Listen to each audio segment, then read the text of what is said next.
Sponsored by पुर्खौंसँग जोडिएको हाम्रो स्वाद अनि सम्बन्ध।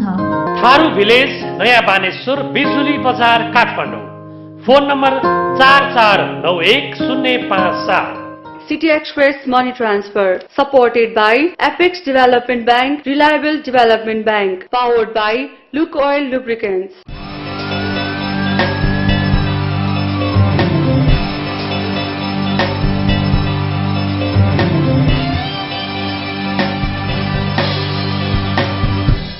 विकासमा जनताको अधिकार, विकासमा जनताकै सरोकार कार्यक्रम डेभलपमेन्ट फोरम। दर्शकबिन नमस्कार, यहाँलाई स्वागत छ विकास सम्बन्धी दैनिक प्रस्तुति कार्यक्रम डेभलपमेन्ट फोरममा।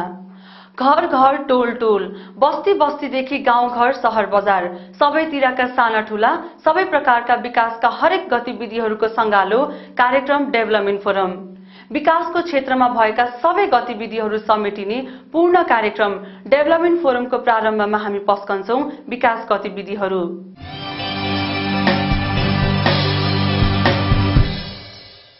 नेपालको पश्चिम तराईमा बाहुल्यता रहेको र देशभरि छरिएर रहेका थारू समुदायको हस्तकला प्रदर्शनी र फुड फेस्टिभलको आयोजना राजधानीमा सुरु भएको छ। राजधानीको बिजुली बजारमा अवस्थित थारू भिलेजले यही फागुन 1 देखि 7 गतेसम्म यो प्रदर्शनी र फेस्टिभलको आयोजना गरेको हो। थारू समुदायले निर्माण गरेका सामग्रीहरू बिक्री वितरण गर्न र थारू खानाको स्वाद चखाउन नेपालमै पहिलो पटक प्रदर्शनीको आयोजना गरिएको दाबी आयोजकको छ। बिहान 10 बजेबाट सुरु हुने यो कार्यक्रममा शुक्रबार भने सांस्कृतिक कार्यक्रमको आयोजना समेत गरिएको छ। यसले थारू समुदायको कला, संस्कृति र सम्पदाको संरक्षण र व्यवसायिक गर्न सहयोग पुग्ने विश्वास गरिएको छ। थारू समुदायका 17 प्रकारका सामग्री खरिद गर्न सकिने प्रदर्शनी र फेस्टिभलमा 17 प्रकारका सामग्री बिक्रीको लागि राखिएको छ। कार्यक्रमको उद्घाटन पूर्व उप प्रधानमन्त्री तथा मधेसी जनअधिकार फोरम लोकतान्त्रिकका अध्यक्ष विजय कुमार गच्छेदारले कार्यक्रमको उद्घाटन गर्नुभएको थियो।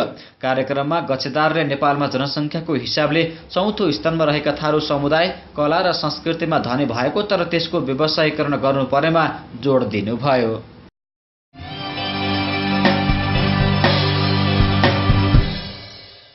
दर्शकबिन, विकासका लागि जनता नै जागरुक बन्नुपर्छ।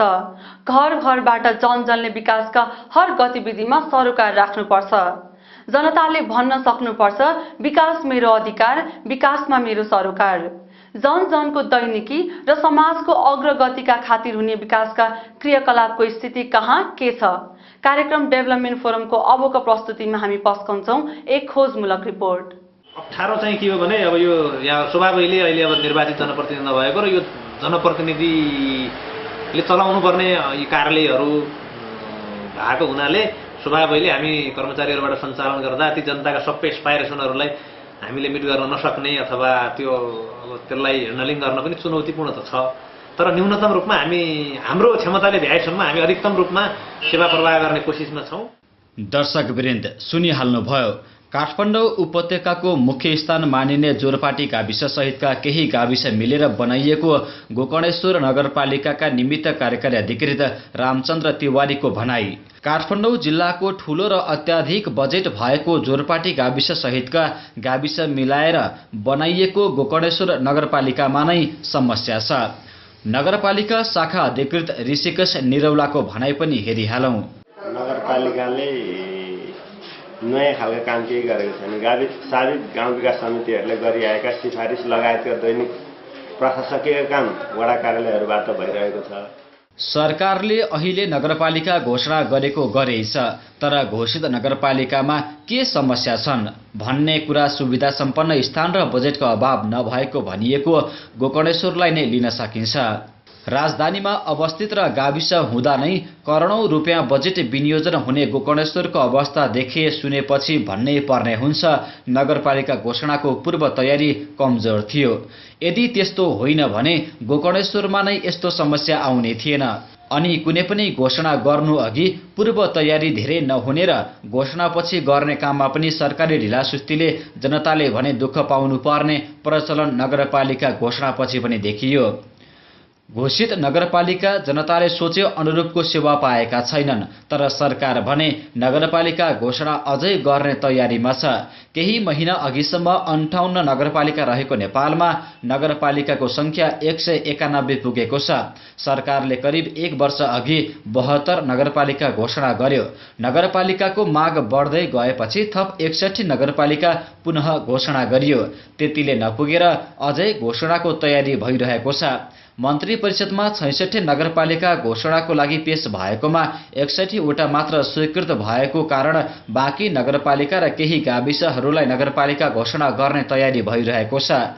संघीय मामिला तथा स्थानीय विकास मन्त्रालयका सहसचिव पूर्णचन्द्र भट्टराईले अहिले त्यस विषयमा काम भइरहेको जानकारी दिनुभयो। नयाँ नगरपालिका भन्दा पनि केही नगरपालिका हामीले 66 वटा नगरपालिका स्थापनाको लागि क्याबिनेटमा प्रस्ताव पेश गरेका थियौँ। 61 वटा त स्वीकृत भएर आयो। 5 वटाको बारेमा, केही क्षेत्रको बारेमा, केही कुरा, केही थप गाविसहरू त्यहाँ गाभिनुपर्ने विषयमा अथवा केही चाहिँ गाभिन नहुने भन्ने विषयमा अलिकति यहाँ कन्फ्युजन भएको थियो र हामीले यसलाई अध्ययन गर्दैछौँ। त्यही क्रममा फेरि पुराना केही नगरपालिकाहरूमा केही गाउँ विकास समितिहरू गाभिन चाहेको जानकारी पनि प्राप्त भयो। नगरपालिका घोषणा गर्नु राम्रो हो। शहरीकरण र विकासको तीव्र विकासको सुरुवात पनि हो नगरपालिका। समस्या भनेको पूर्व तयारीको अपुग हुनु र घोषणापछि तीव्र प्रकारले काम नहुनु मात्र हो।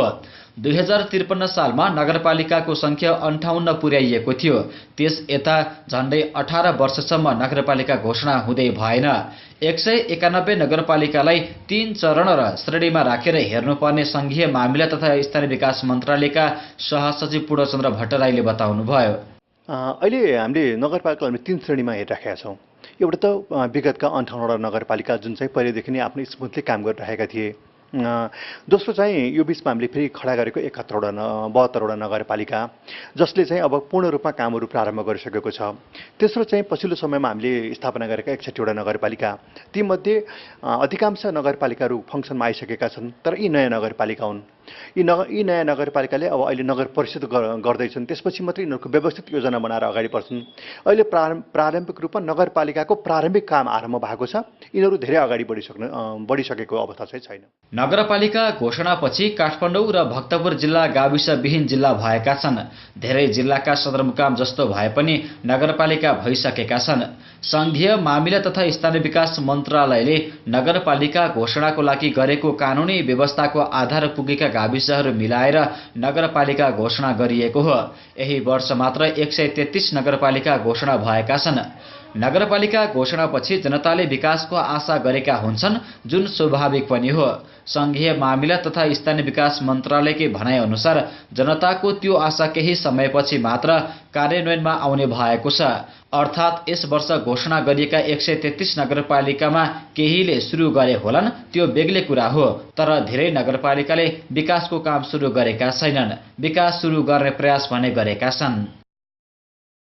सरकारले नगरपालिका घोषणा गर्दा शहरीकरण भइसकेपछि अर्थात् घना बस्तीको कारण फोहोरको डङ्गुर थुप्रन थालेपछि मात्र नगरपालिका घोषणा गर्ने विगतको क्रमलाई क्रमभङ्ग गरेको छ। शहरीकरण भएका र स्थानीय जनताले माग गरेका स्थानमा नगरपालिका घोषणा गरिएको छ। नगरपालिका घोषणापछि करको दायरा बढेको छ। मन्त्रालयले तय गरेको करको दायरा अन्तर्गत रहेर कर निर्धारण गरिनेछ। नगरपालिका घोषणा बित्तिकै करको दायरा बढ्ने र कर बढी तिर्नुपर्ने गुनासो समेत सुन्ने गरिन्छ, तर वास्तविकता त्यस्तो होइन। सहसचिव पूर्णचन्द्र भट्टराईले स्थानीय जनताको सहभागितामा कर निर्धारण गरिने कारण करको विषयले जनतालाई समस्या नपार्ने जानकारी दिनुभयो। यसमा पनि केही बुझाउन नसकेको विषयवस्तु मलाई लाग्छ। सबै नगरपालिकामा उच्च दरको कर हुन्छ भनी छैन।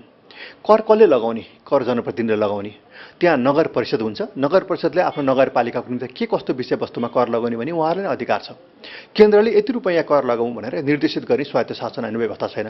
उसले एउटा मिनिमम अङ्क तोकिदिएको छ र एउटा म्याक्सिमम अङ्क तोकिदिएको छ। त्यो भित्र बसेर स्थानीय निकायको आफ्नै परिषदले भनेको आफ्नै जनप्रतिनिधिहरूको भेलाले आफ्नो करको निर्णय गर्ने हो। त्यसकारण यसको बारेमा भ्रम पर्नु हुँदैन कि नगरपालिका भएको भोलिपल्ट थुप्रो कर लाग्छ, काठमाडौँ र ललितपुरमा जति कर लाग्छ त्यो अहिलेको नयाँ नगरपालिकामा लाग्छ। यस्तो किसिमको भ्रम अलिकति मान्छेहरूको बिचमा सिर्जना भएको छ, त्यस्तो होइन। नगरपालिका घोषणाले ठाउँ ठाउँमा उत्साह ल्याएको छ।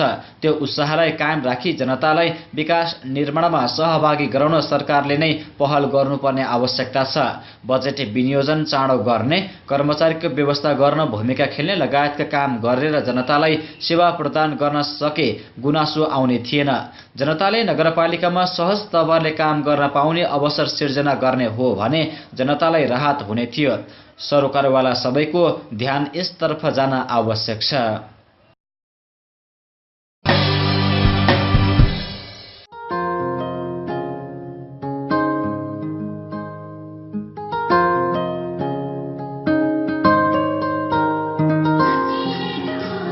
थारू संस्कृति चिनाउने हाम्रो उद्देश्य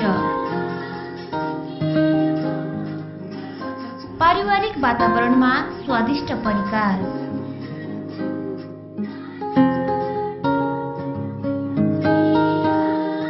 आरामदायी आवासको व्यवस्था साथै सेमिनार हल, पुर्खौँसँग जोडिएको हाम्रो स्वाद अनि सम्बन्ध,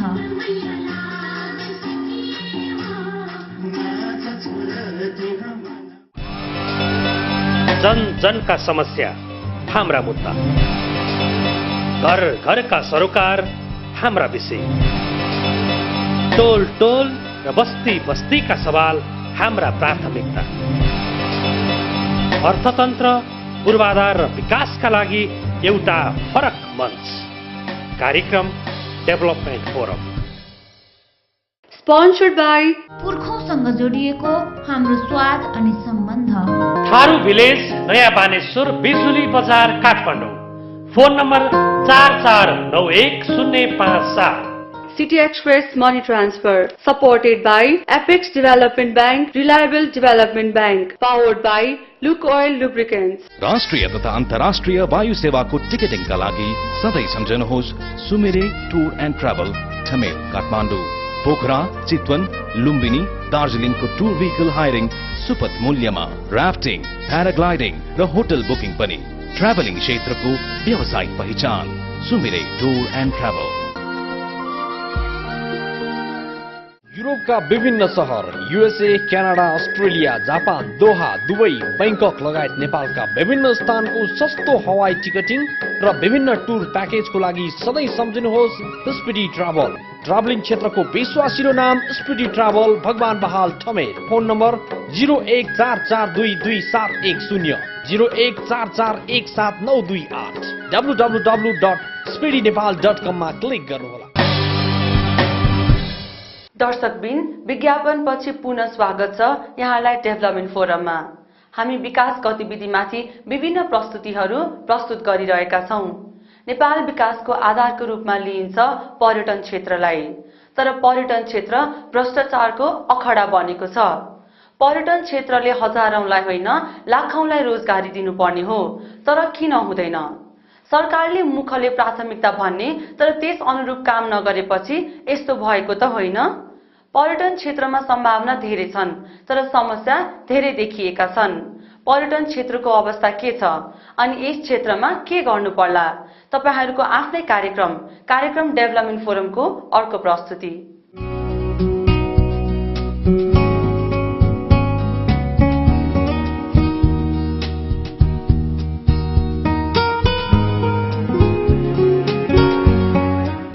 नीति निर्मातादेखि सबैले नेपालको विकास गर्ने माध्यम बताउँछन् पर्यटनलाई।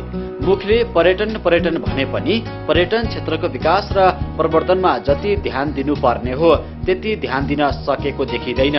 मुखले भन्ने तर काम भने त्यस अनुरूप नगर्ने प्रवृत्तिले पीडित क्षेत्र हो पर्यटन। नेपालको भौगोलिक विविधतादेखि नेपालमा भएका कला, संस्कृति र सम्पदा पर्यटन प्रवर्धनका आधार हुन्। सानो देश नेपालमा हरेक कुरामा विविधता छ, विविधताले धनी छ। नेपालको विविधता नै पर्यटन प्रवर्धनका आधार हुन्।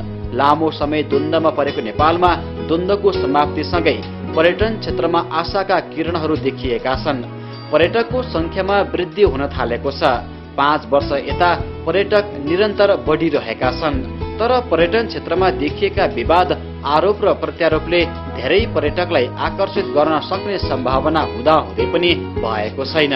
सरकारले पर्यटन प्रवर्धनको लागि एउटा क्षेत्र र व्यक्तिलाई जिम्मा दिने तर काम नहुने प्रवृत्तिले पर्यटन व्यवसायदेखि सबै आजित छन्। पर्यटन क्षेत्र भ्रष्टाचारीहरूको अखडा बनेको आम जनताबाट छिपेको छैन। नेपालमा पर्यटनको प्रचुर सम्भावना भए पनि नेपालले आफ्नो पहिचानको अन्तर्राष्ट्रियकरण गर्न सकेन। अन्तर्राष्ट्रिय स्तरमा प्रचार प्रसारको नाममा नेपालको करोडौं रुपियाँ खर्च भएको विवरणहरू सार्वजनिक भएका छन्, तर त्यस अनुरूप केही पनि काम हुन सकेको छैन। पर्यटन क्षेत्रमा लामो समयदेखि संलग्न पर्यटन व्यवसायी खुमबहादुर सुवेदीले नेपाललाई विश्व सामु चिनाउन नसकिएको र त्यो हैसियत नै हुन नसकेकोमा गुनासो गर्नुभयो। प्रमोसनको हिसाबबाट नेपाललाई विश्वसम्म चिनाउन सक्ने हाम्रो हैसियत नभएको अवस्था पक्का हो र यस अर्थमा पनि विश्वमा नेपालको प्रचार प्रसार हुनु एकदम जरुरी छ।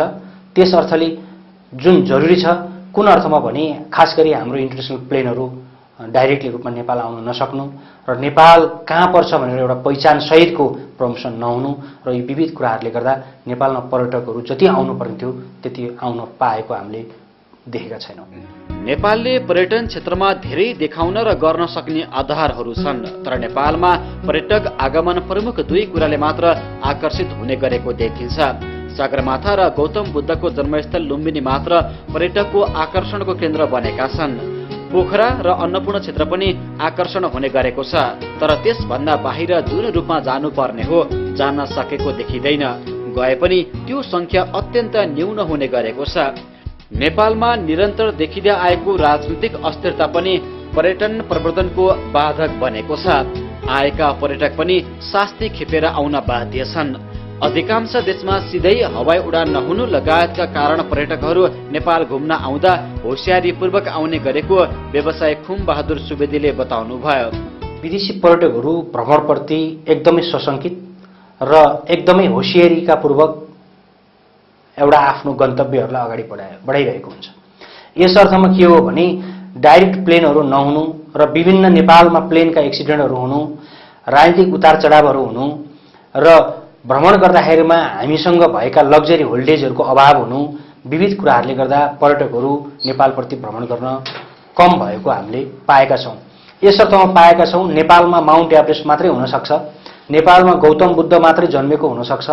यस अर्थले चाहिँ त्यही चिजहरू हेर्नको लागि पर्यटकहरू नेपालप्रति भ्रमणको लागि बढी लालयती भएको चाहिँ हामीले पाउँछौँ। तर त्यसको अलावा नेपाल मात्रै घुम्नको लागि विश्वमा महत्त्वपूर्ण गन्तव्य होइन। विश्वमा धेरै धेरै लग्जरी होल्डेजहरू पर्यटकका लागि घुम्ने गन्तव्यहरू प्रशस्त छन्। नेपालले पश्चिमी मुलुकबाट जति पर्यटक तान्नु पर्ने हो त्यो तान्न त सकेन। छिमेकी दुई ठूला देश चीन र भारतबाट पनि धेरै पर्यटक आउने सम्भावना छ। ती देशका पर्यटक विश्व घुम्छन्, तर नेपाल भने सोचे अनुरूप आउँदैनन्। विगत भन्दा ती दुई देशबाट पर्यटक आउने क्रम बढ्दो छ, तर त्यसको फाइदा आम जनता सामु पुग्न सकेको देखिँदैन। यस बारेमा पर्यटन व्यवसायी खुमबहादुर सुवेदीले भन्नुभयो, नेपाल एउटा स्यान्डविच कन्ट्री भएको हैसियतले ठुलो देश इन्डिया र चाइना हुँदै गर्दाखेरिको अवस्थामा त्यहाँबाट पर्यटकहरू त प्रशस्त आएको नै छ, तर हामीले आशातीत रूपमा चाहिँ लाभान्वित सबै पक्ष हुन नसकेको मात्रै हो। र अहिले पछिल्लो पिरियडमा चाइनिज टुरिस्टहरू प्रशस्त नेपाल भित्रिरहनु भएको छ, इन्डियन टुरिस्टहरू पनि प्रशस्त आइरहनु भएको छ। पहिला हामीले टुरिस्ट भन्न साथै अमेरिकन, ब्रिटिसलाई अथवा युरोपियनलाई मात्रै हामीले मान्ने थियौँ। अहिले छिमेकी देशहरूबाट पनि प्रशस्त पर्यटकहरू नेपाल आइरहेको अवस्था छ। यसले अपेक्षाकृत रूपमा हामीलाई फाइदा दिएको छ, तर सर्टन व्यक्तिले मात्रै पाएको भन्ने आभास भए पनि ओभरअल नेपालको इकोनोमीमा पनि यसले परिवर्तन पारेको छ। नेपालमा पर्यटक आकर्षित गर्नदेखि पर्यटन व्यवसाय प्रवर्धन गर्न व्यवसायीहरूले मात्र ध्यान दिएका हुन् कि भने जस्तै भएको छ। पर्यटन व्यवसायीहरूले यो विषय पटक पटक उठाउने गरेका पनि छन्। पर्यटन व्यवसायीहरूले आफ्नो खर्च गरेर पर्यटक आकर्षित गर्ने काम गरिरहेको दाबी व्यवसाय सुवेदीको छ। नेपालको परिचय दिनको लागि हामी विभिन्न ट्राभल फेयरहरूमा युके पुग्छौँ, युएस पुग्छौँ, युरोप पुग्छौँ, जापान, विभिन्न देशहरूमा पुग्छौँ। त्यो नितान्त रूपमा के हो भने टुरिस्ट ल्याउनको लागि हामीले जोखिमपूर्ण रूपमा आफ्नो खर्च गरेर हामी प्रमोसन गर्न विदेश गइरहेका छौँ। यसमा नेपाल सरकारले कुनै पनि सहुलियतमा हामीलाई कुनै पनि सेवा र सुविधाहरू दिइरहेको अवस्था छैन। सरकारले आफ्ना कूटनीतिक नियोगदेखि सबै निकायलाई पर्यटक आकर्षित गर्न ध्यान दिनुपर्ने आवश्यकता छ। पर्यटन व्यवसायीले लगानी गरेर पर्यटक ल्याएको कारण फाइदाको लागि परिचालन र प्रयोग गर्नु स्वाभाविक हो। यदि सरकारले पर्यटन क्षेत्रमा हरेक कुराको सम्बोधन गरेर व्यवसायीहरूलाई आश्वस्त पार्न सक्नुपर्छ। व्यवसायको हक हितसँगै जनतासम्म जोड्ने काम हुन सकेमा सकारात्मक प्रभाव पर्ने पर्यटन व्यवसाय सुवेदीले बताउनुभयो। सरकारी पक्षबाट व्यवसायीहरूको हक हित र नेपालमा टुरिस्ट बढाउनको लागि गर्नुपर्ने नियम कानुन कस्तो किसिमको व्यवसायहरूले खोजिरहनु भएको छ। सबै किसिमका व्यवसायहरूलाई एउटै टेबलमा राखेर सबैको समस्याहरूलाई के कसरी टार्न सकिन्छ सबै व्यवसायहरूको एउटा ओपिनियन लिएर त्यसको आधारमा नियम कानुन नेपाल सरकारले बनाउन सकोस्। त्यो भयो भने व्यवसाय हक हितको लागि हुनसक्छ। त्यो व्यवसाय हक हितको लागि हुन सक्यो भने बढीभन्दा बढी पर्यटक ल्याउन सक्न अथवा व्यवसायहरू एउटा जागरुक रूपमा चाहिँ आफ्नो प्रमोसनलाई अगाडि बढाएर बढीभन्दा बढी पर्यटकहरू नेपाल ल्याउन उहाँहरू तत्पर हुन सक्नुहुन्छ। हामी व्यवसायिक पक्षबाट पनि नेपाल सरकारप्रति एउटा वफादार भएर सही किसिमको पर्यटकहरू ल्याएर सही किसिमको सेवा र सुविधा दिएर नेपाल सरकारलाई तिर्नुपर्ने ट्याक्स र अन्य सुविधाहरूलाई पनि हामीले चाहिँ आफ्नो आत्मसात गर्दै आफ्नो सेवा र सुविधाहरूलाई अगाडि बढाउन सक्छौँ। नेपालको भूगोलदेखि हरेक विषय पर्यटकका आकर्षणका केन्द्र हुन्। कला, संस्कृति र खानपिन प्रत्येक पर्यटकले सराहना गर्ने विषय बनेका छन्। तर त्यसको अन्तर्राष्ट्रियकरण गर्न भने हामी चुकेका छौँ। यस विषयमा सरकारले ध्यान दिनै पर्छ, अनि मात्र साँच्चीकै बन्नेछ पर्यटन क्षेत्र नेपाल विकासको माध्यम।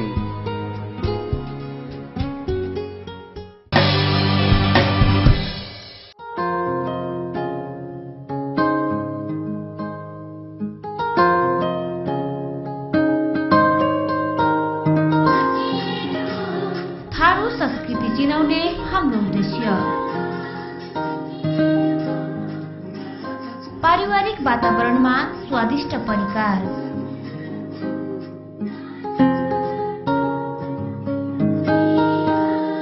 आरामदायी आवासको व्यवस्था साथै सेमिनार हल, पुर्खौँसँग जोडिएको हाम्रो स्वाद अनि सम्बन्ध,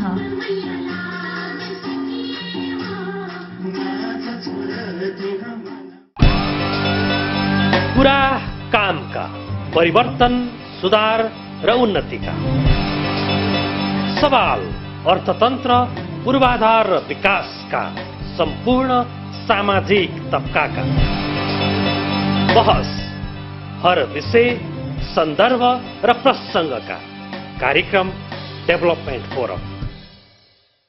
स्पोन्सर्ड बाई पुर्खौँसँग जोडिएको हाम्रो स्वाद अनि सम्बन्ध, थारू भिलेज, नयाँ बानेश्वर, बिजुली बजार, Kathmandu. Phone number 44910557। City Express Money Transfer, supported by Apex Development Bank, Reliable Development Bank, powered by Luke Oil Lubricants. युरोपका विभिन्न सहर, USA, Canada, Australia, Japan, Doha, Dubai, Bangkok लगायत नेपालका विभिन्न स्थानको सस्तो हवाई टिकटिङ र विभिन्न टुर प्याकेजको लागि सधैँ सम्झनुहोस् स्पिडी ट्राभल। ट्राभलिङ क्षेत्रको विश्वासिलो नाम स्पिडी ट्राभल, भगवान बहाल ठमेल। फोन नम्बर 0144227110, 0144179228, www.speedynepal.com मा क्लिक गर्नुहोला। राष्ट्रिय तथा अन्तर्राष्ट्रिय वायु सेवाको टिकटिङका लागि सधैँ सम्झनुहोस् Sumire tour and travel, Thamel, Kathmandu. Pokhara, Chitwan, Lumbini, दार्जिलिङको टुर भेहिकल हायरिङ सुपथ मूल्यमा, राफ्टिङ, प्याराग्लाइडिङ र होटल बुकिङ पनि। ट्राभलिङ क्षेत्रको व्यावसायिक पहिचान Sumire tour and travel.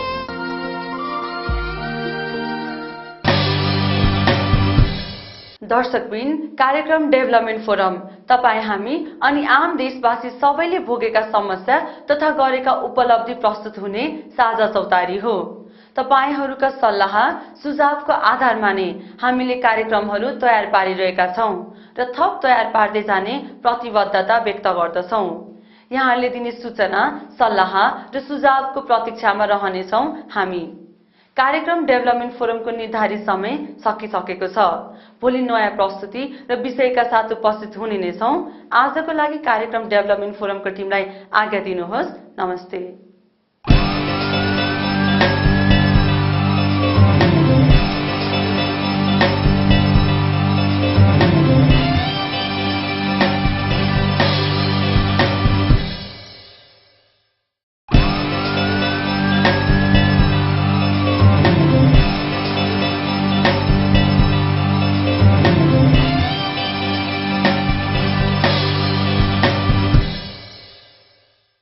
Sponsored by पुर्खौँसँग जोडिएको हाम्रो स्वाद अनि सम्बन्ध। थारू भिलेज नयाँ बानेश्वर बिजुली बजार Kathmandu. Phone number 44910557। City Express Money Transfer, supported by Apex Development Bank, Reliable Development Bank, powered by Luke Oil Lubricants.